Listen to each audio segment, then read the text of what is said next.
네, 이시혁 기자가 전한 것처럼 영장 재집행 시점이 임박했다 이런 소식이 나오면서 여러 움직임이 나오고 있어서 오늘 이 소식 전해드리도록 하겠습니다.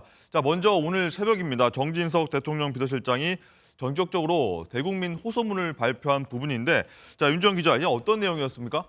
네, 오늘 새벽 5시 반에 좀 갑작스럽게 대국민 호소문을 발표를 했는데요. 체포영장 집행이 초읽기에 들어가면서 대통령의 방어권을 보호해줘야 한다라는 것이 이 내용의 핵심이었습니다. 윤 대통령의 현 상황을 고성낙일이다라고 밝혔는데 외딴 성에 해가 기울고 있는데 도와줄 사람이 없다는 겁니다. 어. 이 경찰과 공수처가 여전히 국가 원수이자 최고 헌법기관인 윤석열 대통령을 마치 남미의 마약 갱단 다루듯 몰아붙이고 있다고 주장하기도 했는데요. 이 헌법의 무죄 추정 원칙을 강조하면서 윤 대통령의 자기 방어권을 보장해달라고 호소했습니다. 정진석 비서실장은 가장 우려스러운 것에 대해서 경찰과 경호처의 충돌을 꼽았는데 네. 이 충돌을 막을 수 있는 사람은 행정부의 수반인 최상목 권한대행뿐이라고 강조하기도 했습니다. 야당에 대한 언급도 있었는데요. 윤 대통령 체포영장 집행에 대한 저지 논리로서 민주당 의원들은 앞서서 전당대회 돈봉투 사건과 관련해서 1년 넘도록 소환에 불응하고 있지만 수사기관이 아무런 조치를 하지 않고 있다라는 점을 언급하면서 윤 대통령에게만 조금 가혹하다라는 취지의 호소문을 발표했습니다. 네. 자, 지난해 4월이죠. 정진석 대통령 실장, 비서실장 임명 당시에 저희가 목소리를 준비를 했습니다. 어떤 얘기 했는지 듣고서 얘기 이어가도록 하겠습니다. 대통령께 정치에 투신하시라고 권유를 들었던 사람이고 윤석열 정부 출범에 나름대로 기여했던 사람입니다. 옛날에 그 삼봉 정도전 선생이 이제 국가를 하면서 그 백성을 짐으로 속일 수는 없고 힘으로 억누를 수는 더더욱 없다라고 얘기했습니다. 600년 전 왕조 시대에도 국민을 바라보는 그런 눈높이가 그랬습니다. 지금 공화국 아닙니까? 오직 국민의 눈높이에서 대통령님께 객관적인 관점에서 말씀을 좀 드리려고 노력하겠습니다. 네, 이런 얘기를 정진석 실장이 임명 당시에 얘기했고 오늘 새벽에 이 같은 글을 올렸습니다. 이정훈 실장입니다. 네네. 일단 이른 새벽에 호소문을 낸 이유 네. 뭐라고 보십니까? 일단 날짜 때문이겠죠. 지금 언론들이 어저께부터 바로 내일이죠. 그러니까 수요일에 전격적으로 2차 집행이 이루어질 것 같다라는 보도가 이어지고 있고 네. 그렇다면 거의 초읽기 아닙니까? 그러면 저는 시기에 대해서 일단 말씀하신 게 굉장히 중요하다고 봅니다. 새벽 그만큼 급박했다는 얘기라는 얘기고요. 두 번째. 대국민 호소문입니다. 그러니까 국민들한테 호소문을 했다는 건 그만큼 여론전이라고 여론을 다시 한번 모아보자라는 네. 그런 뜻이고 그리고 이 호소문 중에 가장 제가 눈길을 끌었던 건 하나의 제안입니다. 대통령실을 주어로 해서 제3의 장소나 혹은 방문 조사도 가능한 거 아니냐 하나의 어떤 제안을 한 거잖아요. 네. 지금 정진석 비서실장의 호소문은 중심은 이겁니다. 그러니까 지금 체포영장 아니냐. 소명을 어떤 요구하는 구속영장이 아니라 단지 소환 조사에 응하지 않았으므로 조사를 위한 어떤 그런 영장이라면 조사가 목적이라면 방문 조사라든지 혹은 제3의 장소도 가능하다라고 하나의 어떤 퇴로 엑시트 출구를 제안을 하고요. 우리가 이렇게까지 하고 있는데 굳이 지금 만약 들이닥친다면 이것은 실제로 조사를 위한 것이 아니라 체포를 하는 그 광경을 그대로 정파적 어떤 이해 그러니까 민주당의 조기 대선에 유리한 국면으로 쓰겠다는 어떤 목적 아니냐. 그러니까 이렇게 표현했어요. 정파적 선동, 정파적 이해관계 이런 표현들이 바로 그렇게 연결이 돼서 국민들에게 또는 지지자들에게 지금 우리 이렇게 최선을 다하고 있으므로 네. 집행에 대해서 좀 더 목소리를 좀 내달라. 그리고 실질적으로는 공수처에 지금 이러이러한 제안을 한다. 제3의 장소로 다시 협의를 하자라는 그런 좀 내용으로 보입니다. 네. 자, 윤지영 기자, 이 내용 윤 대통령과 상의가 된 거라고 합니까? 어떻습니까? 네, 이 대국민 호소문이 현재까지는 윤석열 대통령과는 상의되지 않은 것으로 보입니다. 윤석열 대통령 측 윤갑근 변호사도 네. 이것과 관련해서 상의되거나 검토된 바가 없다고 말을 했는데요. 특히나 정진석 비서실장은 지금 방어권 보장을 위해서 제3의 장소 조사나 방문 조사 등의 방안을 제안을 했는데 이 부분과 관련해서 미리 상의된 게 없다라면서 부정적인 입장을 전했습니다.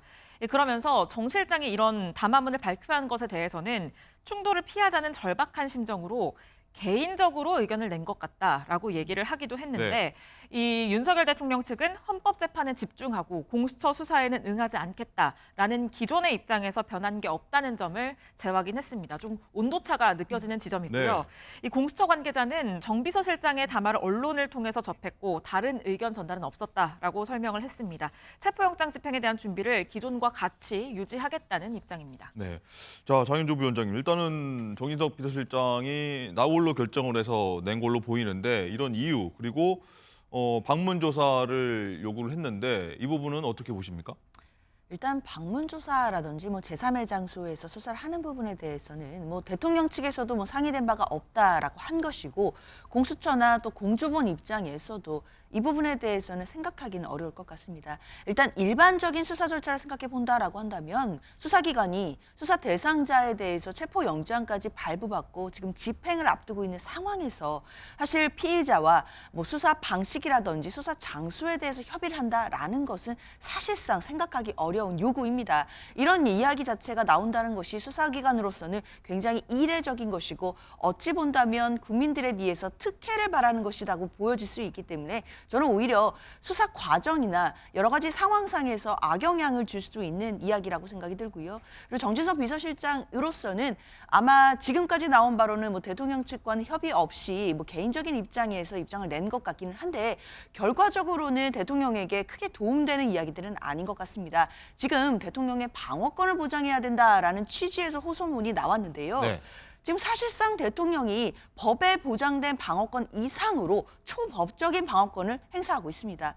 지금 대한민국 국민이라면 체포영장이 발부되었는데 이 영장 집행을 사법 절차 외에서 초법적으로 저지한다는 것 사실 상상조차 할 수 없는 일이거든요. 체포영장이 나왔다라고 한다면 일단 이 영장의 집행에 응하고 그 이후에 체포 적부심이라든지 이런 사법적인 절차에 따라서 시스템 안에서 불복하는 것 그것이 법치주의에 맞는 것 아닌가라는 생각이 듭니다. 네. 자, 여기에 대해서 민주당 박찬대 원내대표가 얘기를 한 부분이 있습니다. 조금 전에 얘기입니다. 한번 듣고 오도록 하겠습니다. 내란 속의 윤석열 체포가 늦어지면서 민생 경제가 위기로 치닫고 헌정 질서와 민주주의가 무너지고 있습니다. 심지어 윤석열은 경호처 간부와 오찬 자리에서 자신의 체포를 막기 위해 총이 안 되면 칼이라도 쓰라고 지시했다고 합니다. 무슨 남미 마약갱 두목입니까? 법 집행을 막기 위해 총칼 쓰라고 지시한다는 게 경호처 경호관들은 상관에 위법한 지시를 따르지 않을 권리가 있습니다. 부당한 지시를 내린 상관이 경호관 여러분들을 지켜줄 수 없습니다. 네, 민주당 측 반응은 이랬고요. 자, 호소문 내용을 잠깐 보면은 외딴성에 해가 기울고 있다. 도와줄 사람 보이지 않는다. 국민이 뜻을 모아달라 이런 얘기를 하고 있는데 이종훈 실장님 일단은 대국민 호소문이지만 지지자들에게 결집을 호소한 듯한 이런 뉘앙스도 풍깁니다. 그렇지요. 이 시가 왕유의 시입니다. 그 당나라 때 그 왕유 시인데 상당히 비극적인 어떤 상황을 암시하거든요. 즉 몰락해 가는 군주, 그 성안에서 완전히 고립돼서 누구의 도움도 받지 못하는 상황, 그 처지를 지금 시에 담은 거예요. 네. 그러니까 사실상 굉장히 비참한 상황이라고 할 수가 있죠. 이런 고속나길의 어떤 유래를 만약에 정석 비서실장이 그대로 비유에 쓴다면 이렇게까지 정말 고립돼 있는데 필요한 건 정말 그 국민들의 응원 또는 지지자들의 결집이 아니겠느냐라고 해석 가능한 부분입니다.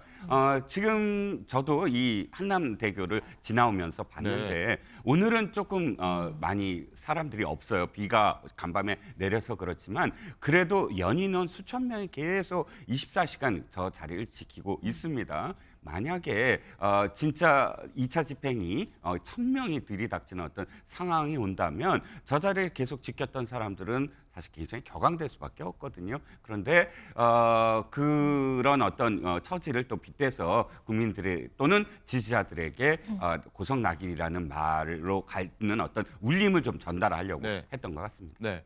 어쨌든 지지자들의 결집을 호소한 듯한 호소문인데 여기 대해서 어제 경찰청장 직무대행이 체포 집행을 좀 막는다면은 다 체포할 수 있다. 현행범 체포할 수 있다. 이런 취지의 얘기를 했습니다. 한번 듣고 오도록 하겠습니다. 스스로 백골단을 자처하는 단체가 영장 집행을 방해하면 현행범입니까 아닙니까? 현행범이 맞습니다. 현행범을 경찰이 눈앞에서 목도하면 발견하면 어떻게 해야 됩니까? 뭐 공무집행방해로 처벌할 수 있겠습니다. 당연히 그래야죠. 영장 집행을 할 때 이분들이 다시 가서 체포 저지 행동을 한다면 이 역시 현행범이죠. 체포 저지를 적극적으로 한다면 현행범이 될 수 있습니다. 네. 말 조심하세요. 뭘 말 조심합니까? 법에 있는 그대로입니다. 2차에서 협조를 하면 정상 참작될 여지가 있지 않습니까? 뭐 형법에는 여러 가지 뭐 감경이나 뭐 감면 사유도 많이 나와 있습니다. 그에 따라서 국수본에서 적정하게 판단할 거라고 생각합니다. 예. 국수본이 수도권 지역 지방경찰청에 인력 파견을 요청하면서 경호처와 경찰 및 한남동 시위까지 유혈 사태 가능성이 우려되고 있습니다. 이호영 경찰청장 직무대리는 영장 집행을 방해하면 국민과 국회의원까지 현행범으로 체포할 수 있다고 으름장을 놓았습니다. 즉 불법 수사를 공권력으로 밀어붙이겠다는 것입니다. 만에 하나 유혈 충돌이 발생한다면 처음부터 불법 수사를 진행해온 공수처와 국수본의 책임이라는 것을 명백하게 밝혀두겠습니다. 네, 장인주 부위원장님. 일단은 현행범으로 막아서면 체포할 수 있다. 이건 또 불법이다라고 얘기를 하네요. 뭐가 맞는 겁니까? 당연히 원칙적으로 봤을 때는 지금 판사가 발부한 영장이 있는 겁니다. 이 영장에 대해서 대통령 측에서 이의 신청했지만 기각된 바 있고요. 그 이후에 영장 기한이 지난 후에 다시 영장을 청구해서 재발부까지 받은 상황입니다. 그렇다면 이 영장에 대해서 불법이다라고 주장할 수는 있겠지만 결국 이것이 합법인지 불법인지 여부는 법원이 판단하는 겁니다. 그게 법치주의일 텐데요. 당연히 지금으로서는 법관이 발부한 정당한 영장이 있는 것이고 이 영장 집행을 저지한다라고 한다면 이것이야말로 공무집행 방해 혐의에 해당된다고 볼 것입니다. 따라서 경찰에서도 계속해서 이 영장 집행을 저지한다라고 한다면 국회의원이라고 할지라도 현행범인이기 때문에 체포가 가능하다라는 입장을 내는 것이고요. 이 입장 자체는 법에 따라서 법의 해석에서 봤을 때는 저는 틀린 것이 전혀 없다라고 생각합니다. 오히려 지금 대통령 측에서 계속해서 이것이 공수처의 수사가 불법이다, 영장이 불법이다라고 이야기하는 것은 지금은 더 이상 받아들여질 수 없는 주장을 계속 펼치고 있는 것으로 봐야 될 것 같고요. 일단은 법관이 발부한 영장이 나왔다라고 한다면 이 영장에 순응하고 그 이후에 사법 절차 내에서 다투는 불복하는 그런 시스템을 활용하는 게 어떨까라는 생각이 듭니다. 네. 자, 어쨌든 정진석 비서실장이 호소문에서 내일이 디데이다라고 언급을 한 부분이 있어서 체포영장 2차 집행이 일단 임박했다라는 얘기가 계속 나오고 있는데 자, 윤주원 기자, 일단 공수처와 경찰 현재 어떤 분위기입니까? 네, 일단 지금까지 파악되는 것으로는 내일 집행이 유력한 것으로 보여집니다. 2박 3일 장기전을 통해서 이번 주 중에 체포영장 집행을 마무리하겠다라는 2박 3일로 가겠다. 네, 그 안이 유력하게 검토되는 것으로 전해지는데 네. 다만 지금 집행 일정이 사전에 많이 유출이 된 상황이기 때문에 보도가 많이 됐습니다. 네, 여기에 대해서 집행 계획을 전면 재검토할 수 있다. 이런 얘기도 나오고 있어서요. 당장 내일 집행이 이뤄질 것이다라고 누구도 확언할 수는 없는 상황으로 보여집니다. 네. 영장 집행에 앞서서 이제 공수처는 그제 밤에 국방부와 또 경호처에 협조 공문을 발송을 한 상태인데요. 국방부와 경호처에는 이 영장 집행을 방해할 경우에 특수 공무 집행 방해 등 형사처벌을 받을 수가 있고 또 인적 물적 손해가 발생하면 이 손해배상 청구 등 민사 책임을 질 수도 있다라고 밝혔고 네. 경호처에는 여기에 더해서 지금 공무원들이기 때문에 공무원 자격 상실과 재임용 제한 그리고 공무원 연금 수령 제한 등 불이익이 따를 수 있다고 밝힌 상황입니다. 다만 경호처 직원의 경우에는 영장 집행을 막으라는 명령 불이익에 따라서 발생하는 피해는 없을 거다라고 밝힘으로써 좀 강온 전략을 동시에 구사를 한 건데 이걸 통해서 경호처 내부의 결속력을 떨어뜨리려고 하는 것으로 보여지고요. 특히 이 지금 민형사상 책임을 물을 것이다라는 부분 때문에 이 경호처의 결속이 좀 많이 약해질 수 있는 상황인데 여기에 대해서는 오늘 윤석열 대통령 측의 석동현 변호사가 아침에 네. 입장문을 통해서 형사 입건이 되거나 손해배상을 소송을 당하게 되는 경우에는 본인을 비롯해서 변호사들과 시민단체가 무료 변론 지원에 나서겠다라고 이런 약속을 하기도 했습니다. 서로 뭐 회유책을 펼치는 것 같다 이런 좀 인식이 좀 느껴지는데 일단은 정진석 실장이 얘기한 것처럼 뭐 내일이 디데이다 이런 얘기가 많이 나오면서 어떤 분위기인지 좀 궁금해진 대목이고 또 경찰과 공수처, 경호처 또 3자가 회동을 했다 이런 내용도 지금 아침에 전해지고 있는데 어떤 내용이 지금 나왔습니까? 네, 지금 공조본이 오늘 오전 8시쯤에 이 경찰, 공수처 그리고 경호처 관계자들이 만나서 영장 집행 관련돼서 협의를 진행했다라고 얘기를 했는데 보도가 많이 나왔기 때문에 지금 다시 전면 재검토한다 이렇게 봐야 될까요?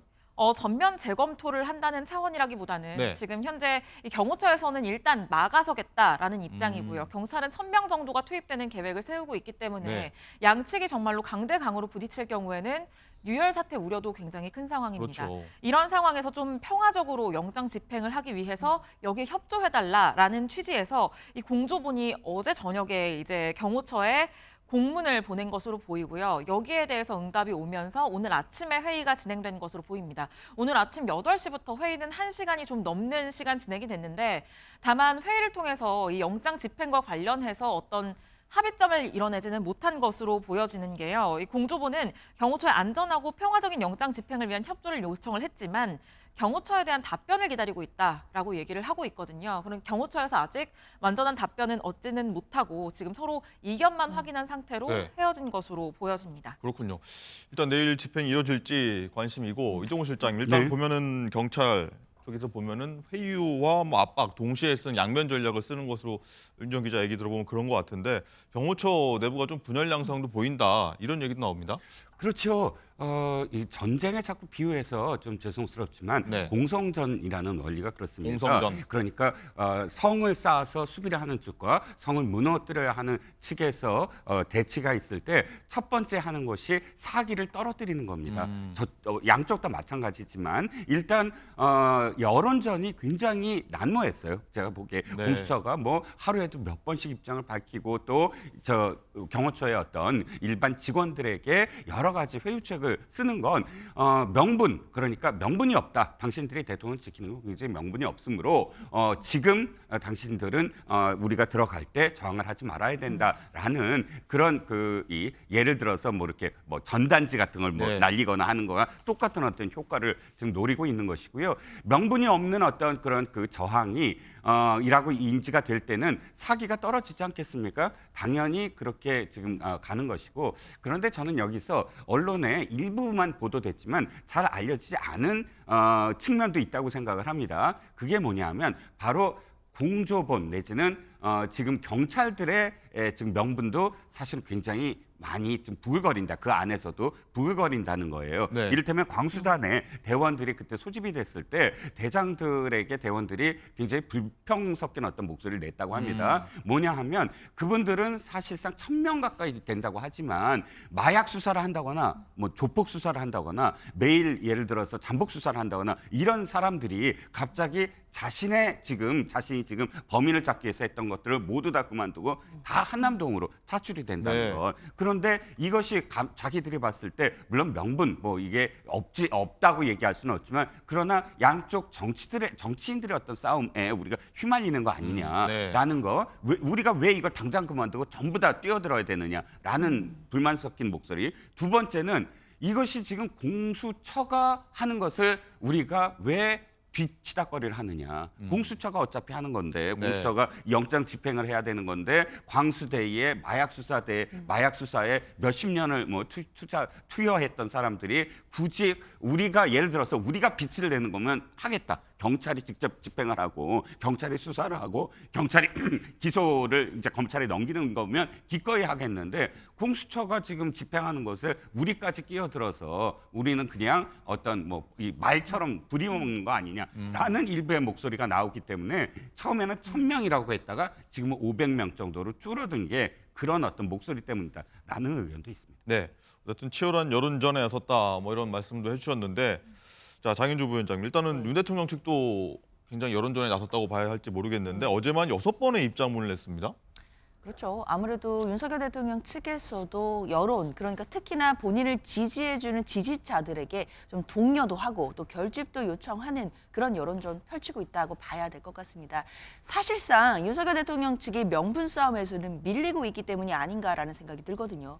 왜냐하면 계속 강조해드리지만 사실 이 체포영장이 법관에 의해서 발부가 된 영장이고 이 부분에 대해서는 적법하다라고 보는 것이 대부분의 견해입니다. 그럼에도 대통령 측에서는 이 영장이 불법이다라는 주장을 계속 이어가고 있는 상황이거든요.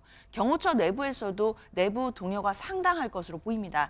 당연히 경호처 입장에서는 이제 이 영장 자체가 발부가 되어 있는 상태인데 영장을 저지하는 것, 이것 자체가 불법 행위가 아니겠느냐, 이렇게 명분이 흔들릴 수밖에 없는 상황이고요. 그런 상황에서 상관에 위법한 명령이 있다라고 한다면 이것을 거부해야 된다라는 것이 지금 계속 나오고 있는 판례의 입장이기 때문에 이 명령에 대해서 본인들이 어디까지 이 명령을 따라야 될지에 대한 또 상당히 심리적인 압박이 있을 거라고 보입니다. 개인적으로 봤을 때도 당연히 특수공무집행 혐의로 입건이 된다라고 한다면 공무원 신분 자체도 지금 유지할 수 있을 시가 불투명해지는 것이고 또 최악의 경우에는 연금까지 박탈될 수 있는 상황이 될 수 있기 때문에 네. 그런 부분들을 고려한다라고 한다면 명분적인 면에서도 많이 흔들릴 것 같고 또 개인적으로도 그런 형사상, 민사상 불이익을 생각해 본다라고 한다면 경호처 내부의 동요는 지금 상당할 것으로 예상이 됩니다. 네, 하나 더 여쭤보겠습니다. 일단 윤 대통령 입장 중에 체포영장 집행할 때 경찰은 얼굴을 공개하고 신분증도 제시하라 이런 요구가 있었지 않습니까? 네. 이런 거는 법적으로 문제가 없는 겁니까? 아마 대통령 측에서는 또 영장을 집행하려고 하는 경찰 수사관들에게 또 압박을 하겠다라는 이런 모양새로 보이기는 네. 합니다. 그렇다면 마찬가지로 경호처에서도 영장 집행을 저지하는 경호관들이 얼굴을 공개하고 마찬가지로 공무원증을 폐용해야 되는 것 아니냐라는 이야기가 바로 나올 수밖에 없을 것 같습니다. 지금으로서는 영장을 법관이 발부해서 이 영장을 들고 가는, 그러니까 공무를 집행하러 가는 수사관들을 막을 수 있는 법적인 저는 근거나 명분은 없다라고 생각이 들고요. 이런 부분에 대해서 더 이상 여론전을 할 것이 아니라 법치주의에 맞게 법적 시스템에 맞는 불복 절차에 나서야 되는 것이 아닌가라는 아쉬움이 듭니다. 네. 자, 경찰 상황 한 번 더 볼 텐데 일단은 경찰 측에서는 영장 집행에 만반의 준비를 하고 있는 것 같은데 아까 얘기했습니다만 장기전에 돌입할 수 있다 이런 얘기가 나오면서 자, 윤주영 기자, 방한용품은 물론이고 뭐 기저귀까지 준비했다 경찰에서 이런 얘기 나오더라고요. 네, 그렇습니다. 지금 유혈 사태만은 막아야 되기 때문에 경찰 공조부는 최대한 신중하게 영장을 집행하겠다 이런 입장입니다. 경호처의 대응이 만약에 격해진다면 좀 기다렸다가 다시 진입하고 하는 방식으로 지금 체포영장을 집행하겠다라는 방침인 걸로 전해지는데요. 그렇기 때문에 이 집행 최일선에 설 수사관들에게 유의사항과 준비물 등이 전달이 됐는데 네. 뭐 일단 수갑, 산단봉, 형사조끼 이런 것을 챙길 것을 주문했다고 하는데 이건 아무래도 경호처 직원들을 현행범으로 체포를 할 수 있다라는 네. 것을 의미하는 것으로 보여지고 말씀하신 것처럼 방한용품 그리고 기저귀, 뭐 휴대전화 보조 배터리, 손전등 등이 이 준비물에 포함이 됐는데 화장실도 이거- 갈 시간이 없다. 네, 급하다. 그렇습니다. 돌아갈 수도 있다. 장기전과 그리고 야간에도 집행이 계속 이어질 수 있는 상황을 지금 대비를 하고 있는 것으로 보이고요. 오늘은 수도권의 광역수사단 책임자들이 세 번째 작전 회의를 지금 진행하기도 했습니다. 그렇군요. 자, 이종훈 실장님, 일단 윤 대통령 관절을 좀 보면은 뭐 여러 언론사에서 뭐 사진도 찍기도 하고 영상도 찍고서 좀 실시간으로 보여주고 있는데 자, 소총으로 중무장한 걸로 보이는 경호 인력들이 좀 포착되기도 해서 아까 말씀드렸던 뭐 유혈 사태 우려가 나오긴 하는데 체포 시도 만반의 준비를 또 경호처에서도 하고 있는 것 같습니다. 두 가지 다 저는 가능성이 있다고 봅니다. 하나는 뭐냐면 우리가 관저에 이렇게까지 관저에서 어떤 경비를 어떻게 쓰고 하는 거를 볼 수가 있었나요? 지금까지? 없었어요. 관저는 늘 대테러의 방지를 해야 됩니다. 그래서 테러팀이 언제나 경비도 쓰고 거기에는 안전을 위해서 도감청 시설이 혹시나 있을까봐 매일같이 순시를 하는 어떤 차량도 있고요. 자, 잠시만요. 헌재에서 헌법재판소에서 지금 현재 브리핑 이어지고 있는데 잠시 듣고 오도록 하겠습니다. 말씀 중에 죄송합니다. 신청을 하였습니다. 재판관 회의가 소집되어 이에 대한 논의가 이루어지고 있습니다.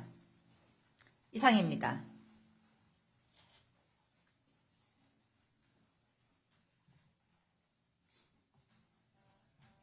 네. 자, 자세한 내용은 들어오는 대로 저희가 한번 얘기하도록 하겠고요. 이종훈 실장님 마저 말씀하시죠. 네, 두 가지 가능성이 있다고 봅니다. 하나는 아까 말씀드렸듯이 기존의 어떤 그런 그 대테러라든지 하는 방지하기 위해서 사실은 뭐 화기를 언제나 소지하고 순시를 하는 경우, 왜냐하면 이게 우리는 그 전에 어떻게 경비를 서는지를 알 수가 없었잖아요. 근데 이제 지금은 타이밍이 그 앞에 이제 재집행을 위해서 경찰들이 대치하고 있으니까 이 소총을 맨 그런 그 인력들이 과시용이다라고 생각을 할 수 있지만 대테러 팀은 언제나 거기 상주하면서 네. 이런 어떤 경비를 선다고 합니다. 그래서 일상적인 어떤 일 수도 있고, 그런데 지금 굳이 지금의 어떤 대치 상태에서 더군다나 지금 카메라가 지금 찍고 있다는 거를 다 의식할 수밖에 없어요. 다 노출이 되잖아요. 더군다나 동영상까지 막 찍힙니다. 그러면 이 찍히는 걸 알고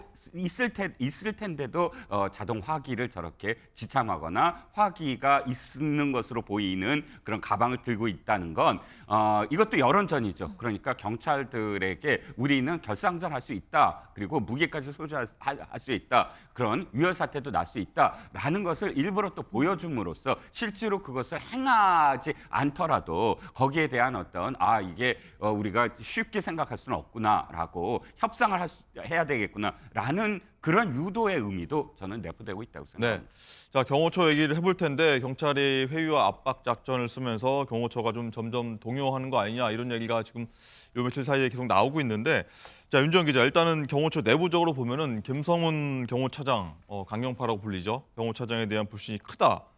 뭐 직원들이 김 차장의 지시를 따르지 않을 수도 있다. 이런 얘기가 나온다면서요? 네, 그렇습니다. 저희 MBN 취재 결과 이 경호처 내부적으로는 김성훈 경호처 차장에 대한 지금 불만이 굉장히 큰 상황으로 전해집니다. 특히 김 차장 주재로 그제 경호처 간부급 회의가 열렸는데 여기에서 일부 간부들이 김 차장에게 항의하면서 반발하는 모습을 보이기도 했다고 합니다. 경호처가 굉장히 상명하복의 조직이라는 걸 생각하면 그렇죠. 굉장히 이례적인 상황이라고 볼 수도 있는데, 체포영장 집행 과정에서 물리적 충돌이 있어서는 안 된다라는 점을 설명을 했지만 여기에 대해서 일단 그 김 차장은 불상사가 일어나지 않도록 하겠다라면서 간부들을 달랜 것으로 네, 동그라미 전해지는데요. 원 안에 모습이 김 차장 모습인 것 같습니다. 네. 그런데 저희 취재에 따르면 일단 내부적으로는 김 차장을 믿을 수 없다라는 분위기가 팽배한 것으로 전해지고, 특히 앞서 이 경호처 내부 게시판에 체포영장에 협조해야 된다 이런 글이 올라와서 파장이 일기도 했는데 네. 경호처 직원들이 2차 체포영장에 있어서는 적극적으로 영장 집행 저지에 나서지 않을 수도 있는 상황이다라는 얘기가 나오기도 합니다. 이 민주당에서는 경호처의 한 간부가 김 차장의 사퇴를 요구해서 대기 발령 조치가 내려졌다 이런 주장을 하기도 했는데요. 관련 발언 들어보시죠.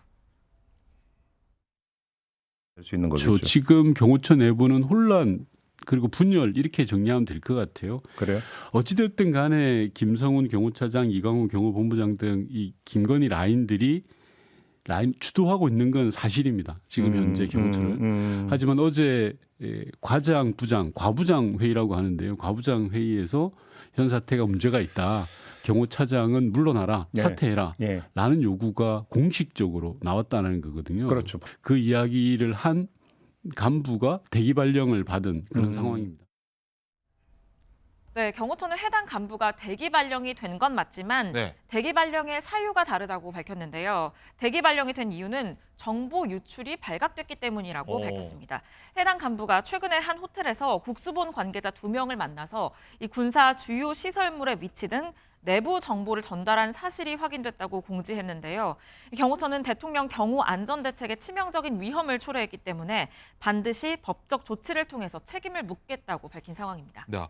이종훈 실장님, 일단 네. 정보 유출 관련해서 대기 발령을 했다 하는 부분, 굉장히 좀 영장 집행 앞둔 시점, 그리고 관저 뭐 내부 시설까지 알려줬다는 부분은 문제가 있어 보이십니까? 어떠십니까? 일단 이 간부와 만났다는 경찰 관계자가 특정됐어요. 이름도 특정됐고 네. 물론 보도는 안 됐습니다. 특정됐고 직위도 특정됐습니다. 수사 심의관이라고 하고 두 사람이고 이게 특정이 됐다는 건 어느 정도는 사실일 가능성이 높지 않겠습니까? 그렇다면 이 A 간부라는 사람이 그 전에 항의를 한 것은 항의한 것도 별도로 판단을 해야 되지만 지금 이 상황에서 어떤 일이 있어도 어쨌든 충성, 그러니까 경호처 훈이 하나된 충성, 그다음에 영원한 명예 이렇게 돼 있거든요. 그래서 충성은 굉장히 핵심 가치라고 지금 교육을 받았던 사람들인데, 그렇다고 하더라도 내부에서 어떤 항의를 하는 차원을 넘어서 지금 당장 상대라고 할 수 있는 공조본의 관계자에게 기밀, 그러니까 기밀이라는 것도 어떤 관저의 어떤 설계라든지 또는 어디에 어떤 인력이 배치됐다든지 이런 것들을 알려준다는 것은 앞에 부분, 그러니까 항의 자체가 정당하느냐까지도 의심해 볼 수 있는 그런 대목이 아닐까 싶습니다. 네. 자, 장윤주 부위원장님, 일단은 내일로 영장 집행, 2차 집행 유력해 보이는 상황에서 경호처가 뭔가 술렁이고 있다, 흔들리고 있다, 동요하고 있다 이렇게 걸로 보이는데, 그렇다면 내일 영장 집행 때 경호처 직원들이 막지 않을 수도 있다 이런 가능성도 있습니까? 경호처 직원들, 그러니까 경호관들이 불법한 명령에는 복종하지 않아도 된다라는 점을 당연히 이제 알고 있을 거라고 생각합니다. 오히려 불법한 명령에 그것을 따랐다가는 본인들도 함께 특수공무집행 방해 혐의로 입건될 수 있고 처벌될 수 있다라는 것도 이제는 너무나 잘 알고 있을 거라고 생각합니다. 그렇기 때문에 지금 상관의 위법한 지시, 그러니까 적법하게 발부된 영장을 저지하라라는 이런 명분 없는 부당한 명령이 있게 된다라고 한다면 경호처 직원들로서도 아마 스스로 판단하지 않을까라고 생각합니다. 어떤 것이 적법한 길인지, 그리고 적법한 방향으로 가는 것인지를 개별적으로 판단할 능력들이 다 있는 상황이기 때문에, 만약에 뭐 내일이라도 영장 집행이 들어간다라고 한다면 일부 상관들의 그런 부당한 명령, 그러니까 집행을 저지하라라는 명령에도 불구하고 이 명령을 따르지 않을 경호관들도 저는 상당히 많지 않을까라는 생각도 듭니다. 네. 자, 이런 가운데 민주당 윤건영 의원이 연일 제보를 하고 있는데 이런 제보도 했습니다. 김성훈 차장, 강경파로 불리는 김성훈 차장, 이런 일이 있었다. 그리고 경호처 직원들이 또 이런 일도 있었다라는 제보를 어제 공개를 했는데 어떤 내용인지 한번 듣고 오도록 하겠습니다. 이분이 본격적으로 윤석열 대통령 내외에 눈에 들었던 거는 2023년 8월에 있었던 부친상이 계기였다고 해요. 아, 그래요? 예. 예. 부친상 당시에 장례 업무를 김성훈 차장이 도맡아서 했답니다. 소위 말해서 묘자리도 알아보고 뭐 장례 업무들을 경호처의 김성훈 차장이 맡았다라고 해요. 김건희 여사하고도 무슨 또 인연이 있는 뭐가 있습니까? 부속실 환심을 사기 위해서 관저에서 키우는 반려견들, 네. 옷을 경호관들이 구입하게 했다는 거예요. 또 다른 것도 있는데 윤석열 씨 내외가 휴가 기간 때 네. 경호처 직원들을 무리하게 동원했다라는 제보도 있습니다. 노래방 기계를 설치한다거나 네.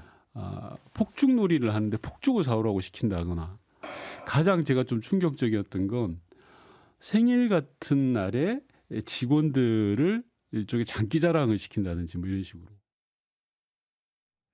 자, 윤정훈 기자, 이런 제보 내용이 사실이라고 하면 좀 문제가 될 것 같긴 한데, 대통령부 반려견 옷을 사게 했다, 뭐 생일에 뭐 장기자랑을 경호처 직원들에 시켰다, 이런 내용입니다. 네, 윤건영 의원이 경호처 직원들의 제보를 받았다고 지금 주장을 하고 있는 상황인데요. 네. 윤건영 의원은 김상훈 차장이 윤 대통령 내외에 눈에 처음 든 것은 지난 2023년 8월 윤 대통령의 부친상 때였다고 밝혔고요.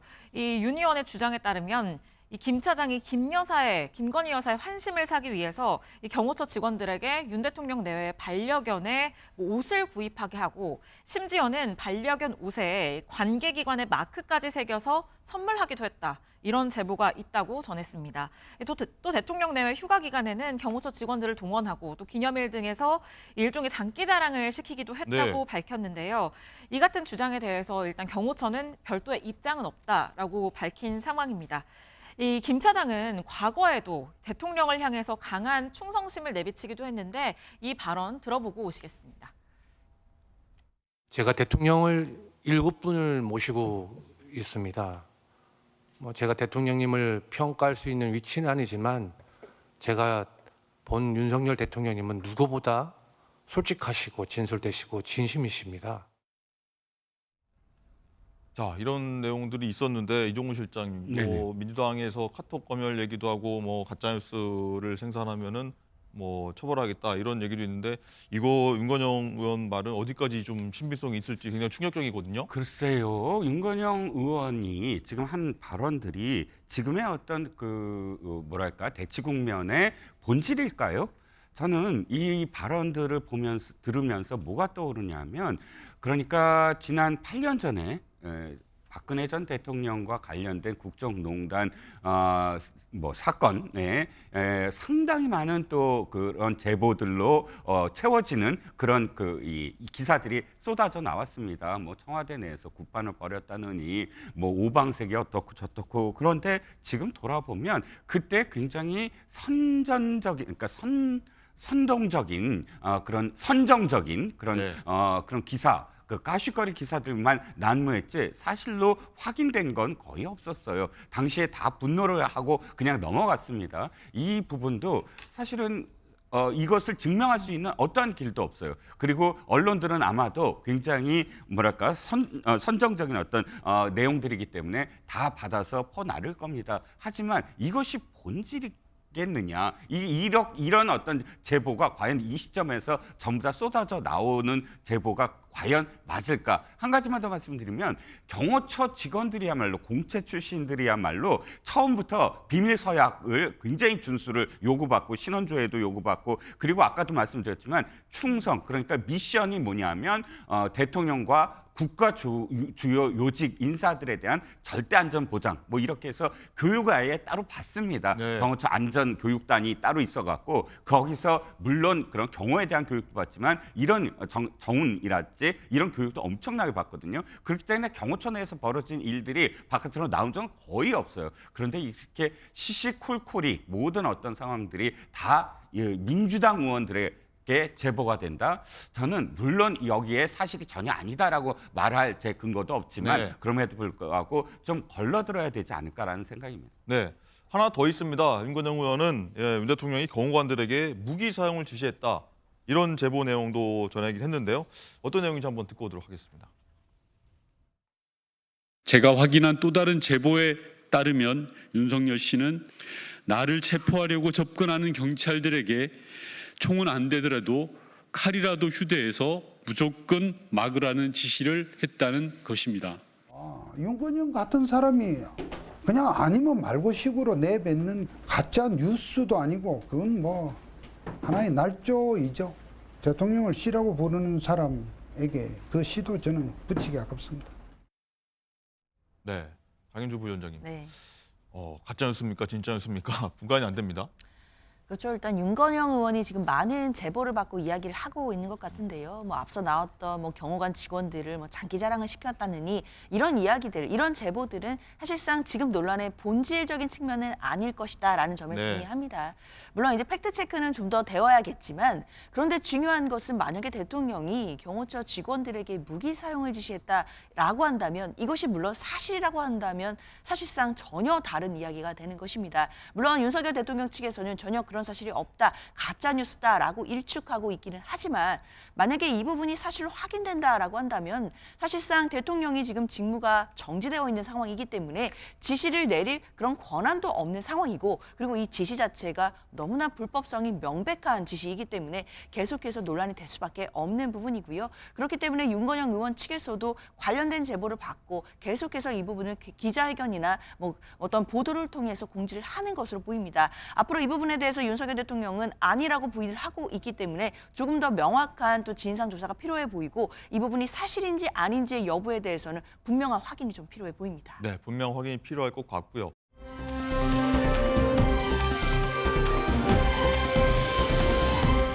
어쨌든 민주당 입장에서는 카카오톡 검열이라고 해서 굉장히 논란을 일으켰는데, 이 부분이 계속 여야의 공방이 이어지고 있습니다. 어떤 얘기가 있었는지 목소리 듣고 오도록 하겠습니다.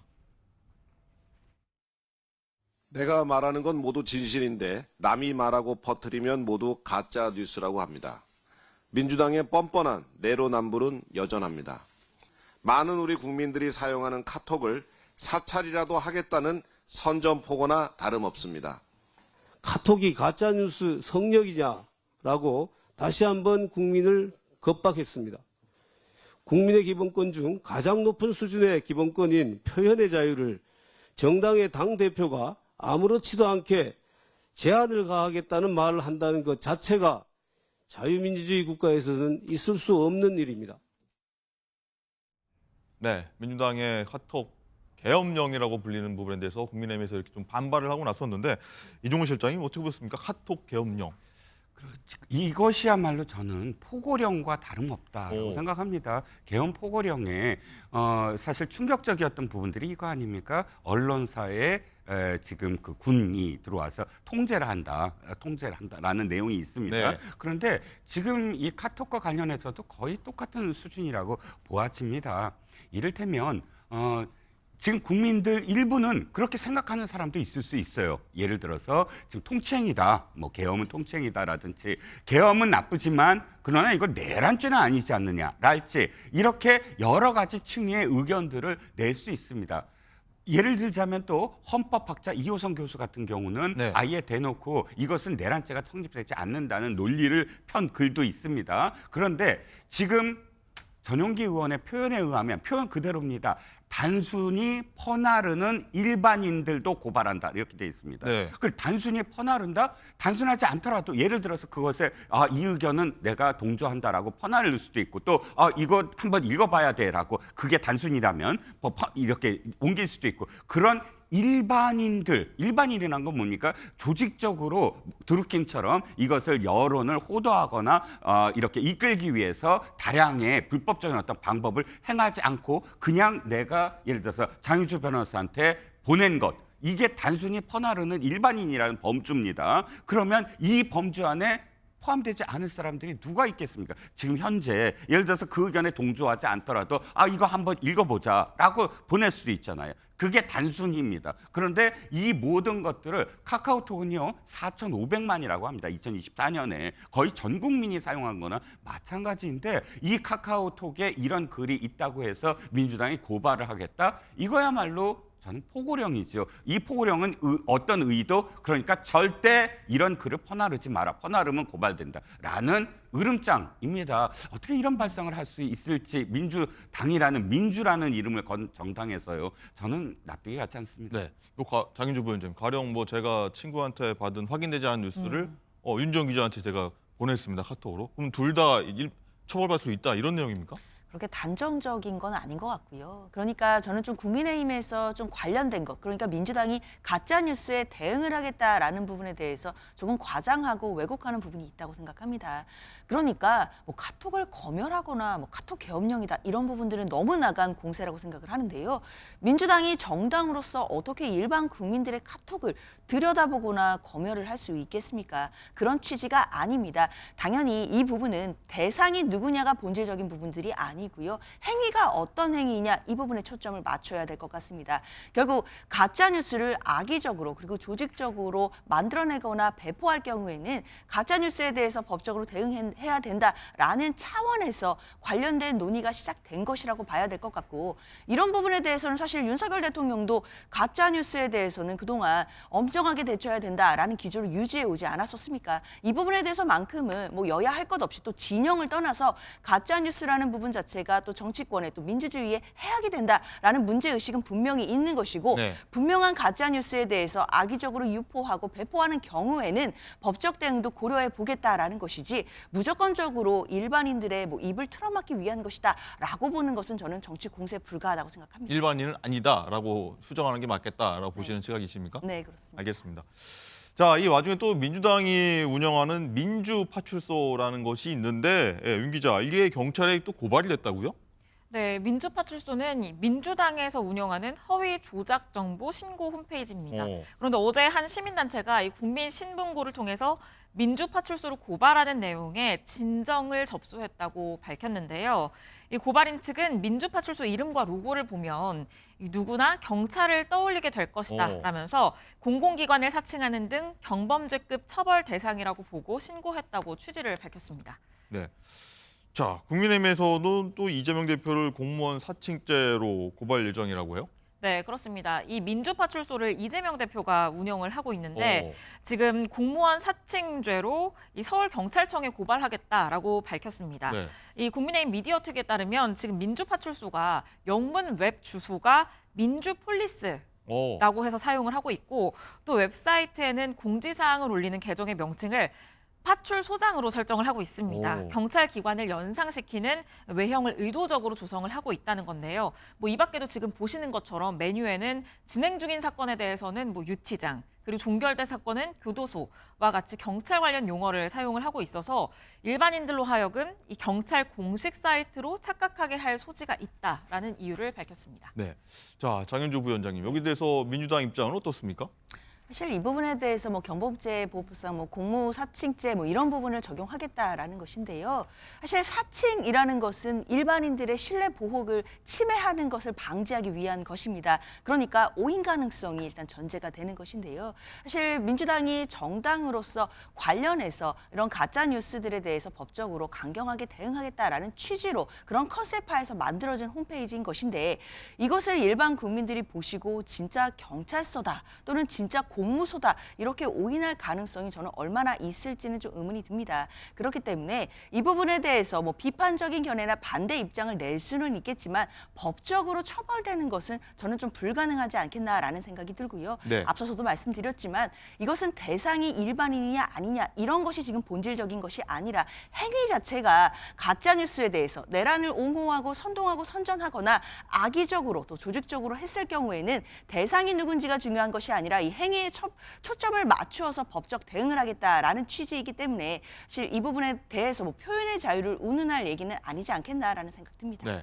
어쨌든 이런 민주당의 모습, 어떤 강공이라고도 표현이 되긴 하는데 이종훈 실장이 네. 이재명 대표의 지지율 때문이다 이런 분석도 나오는데 맞습니까? 어떻습니까? 아니 그게 순서대로 그렇게 읽혀져요. 왜냐하면 지지율이 굉장히 지금 근접해 있지 않습니까? 양당이요? 원래 2배 정도였는데 민주당과 국민의힘의 네. 지지율이 리얼미터, 갤럽, 또 NBS 모두 다 이렇게 근접됐습니다. 이것의 원인은 민주당이 뭐라고 얘기하냐면 가짜뉴스 때문이다 이렇게 얘기했어요. 공식적으로 부정선거 등등 이런 가짜뉴스를 퍼뜨려서 국민들이 거기에 부안해동하고 있다 이렇게 표현했거든요. 그리고 나온 대책이 바로 이 엄포 그러니까 카카오톡을 포함을 해서 성역이 아니다. 모두 가짜뉴스를 지금 잡아넣겠다. 고발하겠다. 이렇게 얘기합니다. 문제는 이겁니다. 장 변호사 잘 말씀해 주셨지만 그러나 구분을 해야 된다는 거죠. 가짜뉴스에 대응한다는 건 어떤 죄입니까? 예를 들어서 허위사실, 적시라든지 이렇게 제목을 단다면 가짜뉴스 다 여야 할 것이 다 해야 됩니다.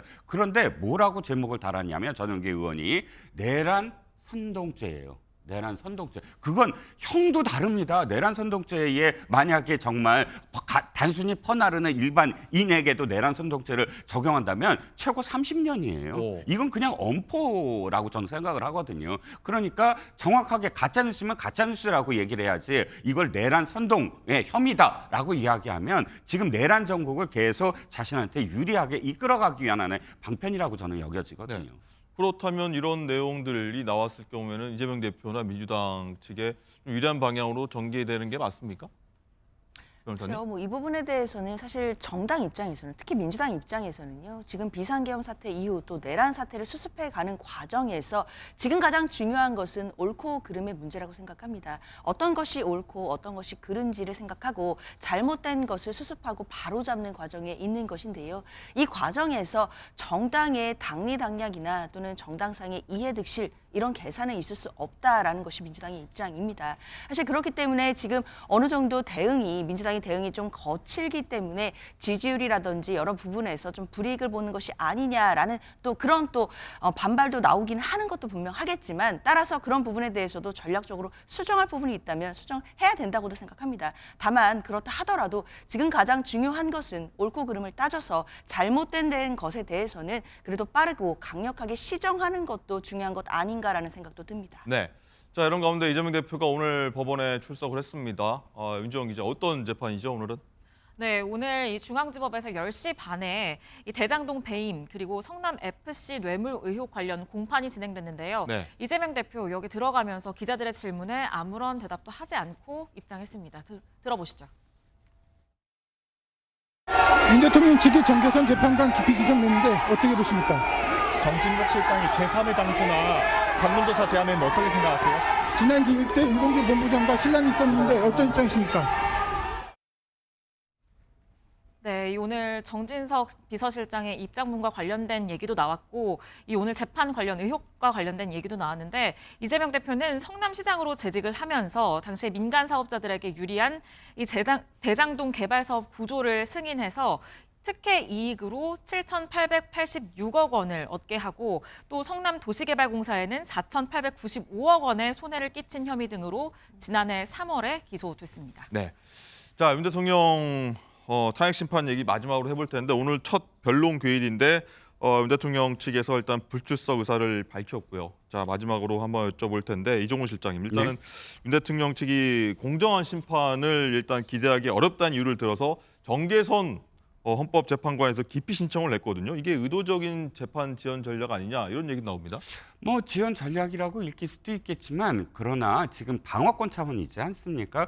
대통령은 어찌됐든 헌재에서 자신의 어떤 그 방어를 해야만 하고 그러다 보니까 정계선 이번 신임 헌법재판관과 관련돼서 관계인 그러니까 남편이 소속돼 있는 재단의 지금 그 대표가 지금 소추인의 변호사로 있음으로 이건 부적격하다라고 지금 기피 신청을 냈는데 일단 뭐 판단을 받아봐야 된다라고 생각을 하고 또 그것도 저는 대통령의 방어권의 자연인 대통령으로서의 방어권의 일종이다라고 생각을 합니다. 알겠습니다.